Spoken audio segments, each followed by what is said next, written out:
like today kind of epitomized your plan to save Godley for Sunday. Is this kind of a reason behind it? Well, no. I'm going to stick with that plan. Bobby Wall was good. He wasn't great. He was good. And I don't want to take anything away from him. The guy just threw a 4-hit shutout, I think it was. 3-hit shutout.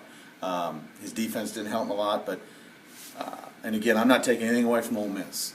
But I'm a little confused on the lack of energy, of the urgency. We have a chance to come out and beat a good team on a Friday night, which we haven't done very often, to win a series, and it starts with Friday.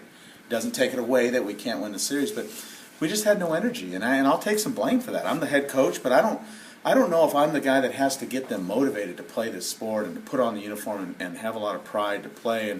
And we kind of resorted back to earlier in the year when we were kind of passive and tentative and kind of wondering what was going to happen. And that's what's disappointing is, like I said to them, we can't win enough to ever get bored with winning. And I believe that. And I've fortunately, throughout a lot of my career, I've won, and it doesn't get boring.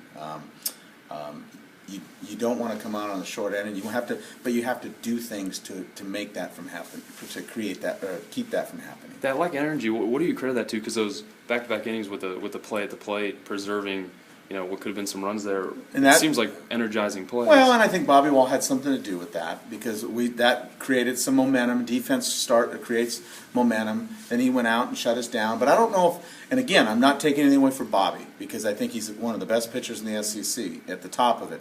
But we didn't make him pay for anything. When he got behind the count, we didn't have the success that we've been doing against the normal Friday night guys here in the SEC, and we just didn't make him pay for enough. I don't think we pitched well enough, and I don't think we played very good defense in the outfield. And I think that all those things combined with not taking good at-bats leads you to a 5-0 loss. Maybe not the best at-bats, and then Ole Miss kind of hand-in-hand with 3 errors, I believe, in the field.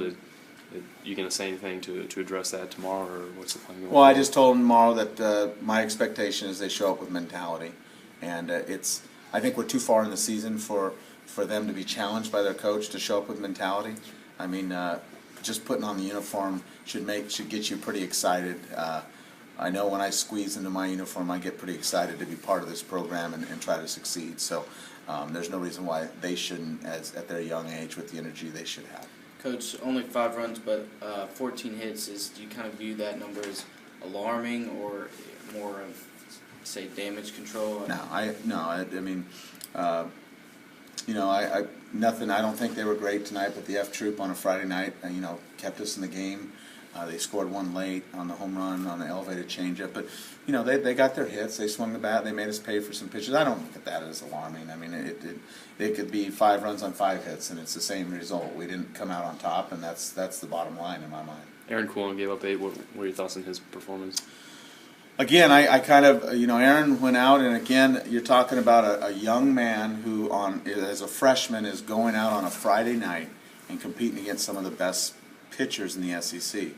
In my opinion, I know of that should get you really excited. That should really jack you up to want to go out and beat one of the best. And I just feel, like I said to Aaron, and I'll say it to everybody, is that when things are going pretty good with Aaron, he pretty much rocks and rolls, but when things go a little sideways, he kind of gives in a little bit, and that's the part he's got to get over.